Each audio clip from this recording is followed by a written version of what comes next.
I'd like to focus on the issue of creating value from big data. David, why are organizations struggling to derive value from big data? That's a good question, and I think that a lot of organizations are really struggling. They're kind of taking a lot of time to kick the tires and play with some of these newer technologies.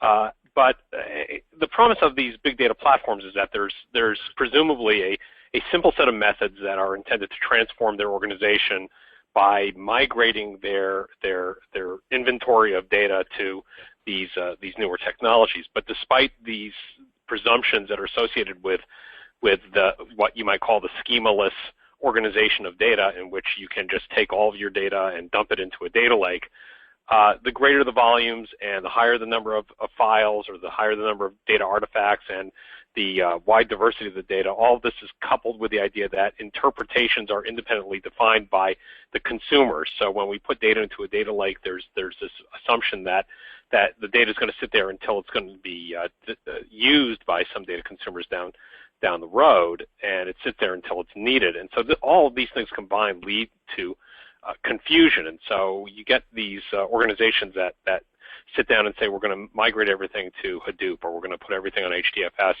and they take all their data and move it over there, and then find that they're not really sure what it was that they intended to do once they set out. And so you get this second order effect of having minimal awareness of what data artifacts are in your environment and what you want to be able to do with it and how you can use it.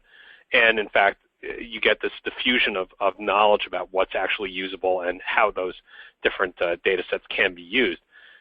So when you get this broad repository of unknown artifacts, you get this new unexpected workload of trying to figure out what's there, and I think that leads to a lot of frustration when it comes to actually figure out what it is that they're trying to impact from a business perspective. Mm-hmm. Wayne, do you want to weigh in on this one as well? Sure. Yeah, managing data has never been easy. And then you make it big data, increase the volume, increase the variety, increase the velocity. It becomes infinitely more difficult.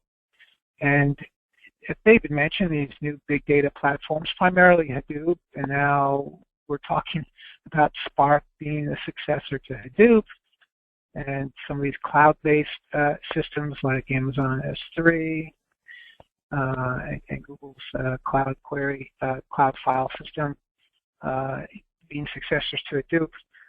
It just puts an increasing imperative on having tools that can manage the flow of data from source to target and profile it, find it, profile it, transform it, and validate it so that users can actually make decisions on it. So the difficulty of managing data is just now exponentially harder than it used to be. Right. So that leads to the next question is, and I'll start with Will on this one. Is data democratization a good idea, and what are the trade-offs? Yes, I think we certainly believe data democratization is a good idea. Providing self-service access to all of the data in enterprise is, really every CDO's dream and goal at this point, what we're seeing. But there are trade-offs around security, access to the right data, making sure analysts in certain groups aren't able to access salary information, competitive information, things like that. So there's certainly a line to be walked, and trying to be agile yet respect corporate policies that have been in place for many years.